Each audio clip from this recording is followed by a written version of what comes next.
something is off heading into Backlash 2026. And I don't mean that in a bad way. I mean WWE is quietly setting up some stuff this weekend that most people aren't even paying attention to. Everyone's locked in on the main event, and yeah, we'll get there. But there are moves happening all across this card that could genuinely shift the direction of WWE for the rest of the year. Trick Williams and Sami Zayn. Most people are treating this like a filler rematch. Trick defends the US title, Sami loses, we move on. But here's what nobody's talking about. The crowd has been slowly turning on Sami Zayn, and at the same time, Trick Williams is one of the most genuinely over guys on the entire roster right now. WWE has been quietly planting the seeds for a double turn, meaning Sami goes heel, Trick goes full babyface, and the whole dynamic flips overnight. The risk? Trick's entire appeal is his personality and his energy. You mess with that formula, you might kill the very thing that got him over. So this has to be done perfectly or it completely backfires. But if WWE pulls it off, this opening match becomes the most talked about moment of the night. Cena is confirmed at Backlash. WWE has been building this up like it's something massive. The internet is convinced he's coming out of retirement or dropping some earth-shattering news. Here's the reality.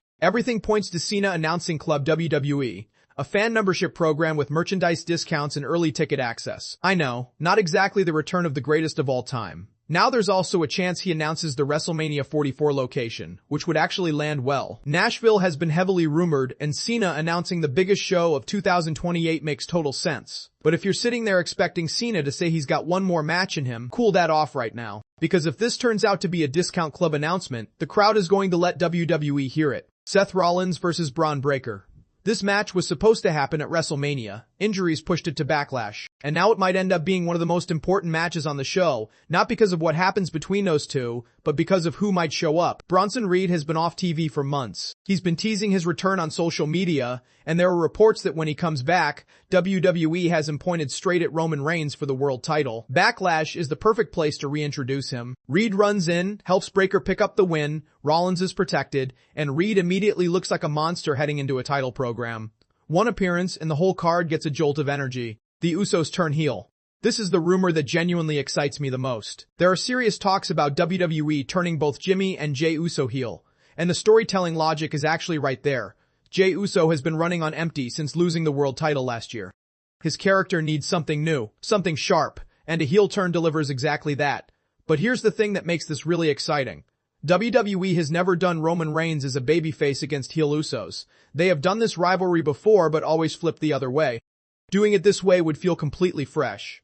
If this turn happens at Backlash, the entire bloodline story changes direction overnight. And honestly, it's exactly the kind of move WWE needs to make right now. Zilla Fatu debuts at Backlash. If you don't know this name yet, get familiar. Zilla Fatu is Umaga's son. He has been tearing up the independent scene, competed for a major championship against MJF, and Paul Heyman, one of the most powerful voices inside WWE, has publicly said the company should not miss the chance to sign him. And here is the part that makes this almost too perfect. Zilla Fatu is reportedly going to be in Tampa this weekend. Same city, same weekend.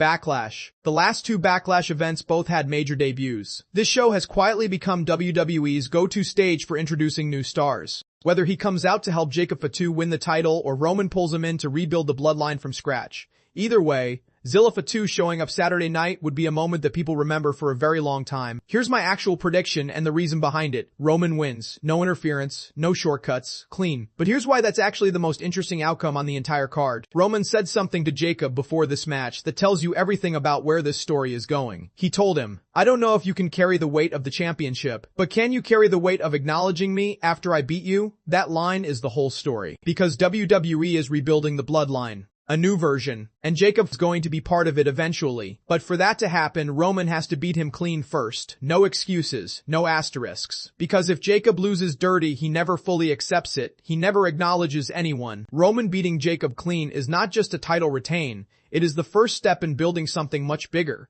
And when that acknowledgement moment finally comes down the road, it's going to hit completely different because of the foundation being laid right here. That's your Backlash 2026 breakdown. Drop your prediction in the comments. Do you think Roman walks out still champion, or is this actually Jacob Fatu's moment? Subscribe so you don't miss the full post-show breakdown.